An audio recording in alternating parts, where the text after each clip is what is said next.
In this section, we're going to explore one of the most important topics in crypto trading, centralized versus decentralized exchanges. If you've ever wondered where people actually buy, sell, and trade their crypto, this is it. We'll talk about why we need exchanges, the differences between the two main types, centralized and decentralized, their pros and cons, and how to choose the one that fits your own trading style. You'll also see images on this slide comparing two worlds, one side showing a company-run platform, and the other showing blockchain nodes and wallet connections, representing the contrast between CEX and DEX. Why do we need exchanges? So, why do we even need exchanges in the first place? Think of an exchange as a marketplace. It's where crypto buyers and sellers meet. Exchanges allow users to buy, sell, and trade cryptocurrencies easily. They also act as a bridge between fiat money, like British pounds or US dollars, and crypto assets. Without exchanges, it would be extremely difficult to convert between the two. Another important role is price discovery. Exchanges show the real-time market value of each cryptocurrency based on supply and demand. And finally, exchanges provide liquidity. That means there's enough trading activity so you can open or close your positions anytime you want. In the world of cryptocurrency, there are two main types of exchanges: centralized exchanges and decentralized exchanges. You've probably already heard some of their names before, platforms like Binance, MEXC, or Uniswap. But what exactly makes them different? And more importantly, which one should you use? Let's take a closer look and find out. Now let's talk about centralized exchanges, often called CEX. These are run by a company. Examples include Binance, MEXC, and Coinbase. When you use a centralized exchange, you first create an account, complete identity verification, what we call KYC, or Know Your Customer, and then deposit your funds into the platform. In the KYC process, you need to submit your passport, address proof, and even photo to the exchange. If you don't want to do it, you can use decentralized exchange, which I will cover in the next slide. Once your funds are there, the exchange actually holds custody of your crypto. That means they control the private keys, not you. The main benefits of CEX platforms are convenience and support. They offer high liquidity, an easy-to-use interface, and usually have customer service to help when you get stuck. However, there's one big risk: trust. Because the company holds your crypto, you're relying on them to keep it safe. If the exchange is ever hacked, or if withdrawals are frozen, your assets could become inaccessible, even though they're technically still yours. On this slide, the image likely shows a user logging into a polished exchange interface with charts, graphs, and a company logo.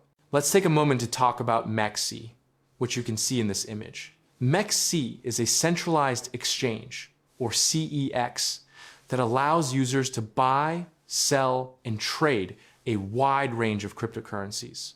It's operated by a company, which means you need to create an account, complete KYC verification, and deposit funds before you can start trading. One of MEXC's strengths is its high liquidity and user-friendly interface, making it great for both beginners and experienced traders. It also offers spot trading, futures trading, and access to features like staking and copy trading. In short, MEXC represents the convenience and structure of a centralized exchange. Everything is managed for you, but the company holds custody of your crypto, so you're trusting the platform to keep it safe. Decentralized exchanges. On the other hand, we have decentralized exchanges, also known as DEX. Unlike centralized ones, these are not run by a single company. They operate entirely on blockchain smart contracts. There's no KYC, no registration process, and you trade directly from your own wallet. That's why they're called non-custodial.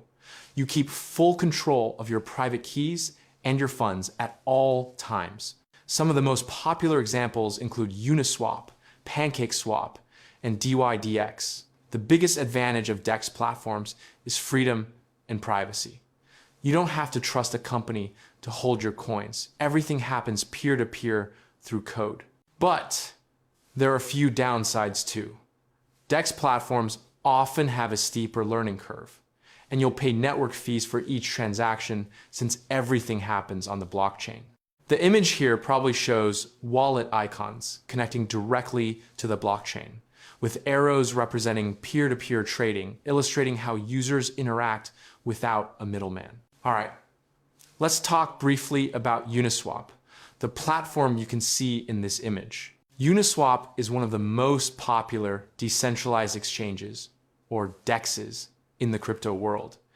It runs entirely on the Ethereum blockchain, which means there's no central company controlling it. Instead, it uses smart contracts, pieces of code that automatically handle trades between users. On Uniswap, anyone can swap one cryptocurrency for another directly from their own wallet. No registration, no KYC, and no middleman. The image here shows its simple purple interface where you can choose two tokens like ETH and USDT, enter an amount, and instantly make the swap. It's a perfect example of how decentralized exchanges give you full control of your assets while keeping the process fast, transparent, and open to everyone. Now, let's compare them side by side. Centralized exchanges are like traditional banks. They're easy to use, fast, and convenient, but you have to trust the platform to manage your assets. Decentralized exchanges, on the other hand, are like community marketplaces. You control your funds. You don't rely on a middleman, but you have to understand how to use them safely. In a CEX, your coins are stored by the company. In a DEX, your coins never leave your wallet until you make a trade. The chart all you see here probably shows two columns, one for CEX and one for DEX, highlighting key points like custody, security, privacy, and ease of use. This visual makes it clear that both systems have strengths and weaknesses. It all depends on what kind of trader you are. Which one should you use? So, which one should you choose? If you're just getting started, a centralized exchange is a great place to begin. It has a simple interface, easy deposits, and it's beginner friendly. You can focus on learning how trading works without worrying too much about technical setup. But as you gain experience and confidence, you might prefer a decentralized exchange. DEX platforms give you full control, better privacy, and more flexibility, especially if you want to trade directly from your wallet without giving up custody of your coins. Many traders use both. They start on a CEX to learn the basics, then move part of their funds to a DEX once they understand how to manage wallets and gas fees. And that wraps up our lesson on centralized versus decentralized exchanges. Remember, CEX offers simplicity and support, while DEX offers freedom and control. Both play a vital role in the crypto ecosystem, and understanding them helps you trade with confidence and security. In the next section, we'll dive deeper into how spot and perpetual futures trading work and how exchanges keep their prices in balance.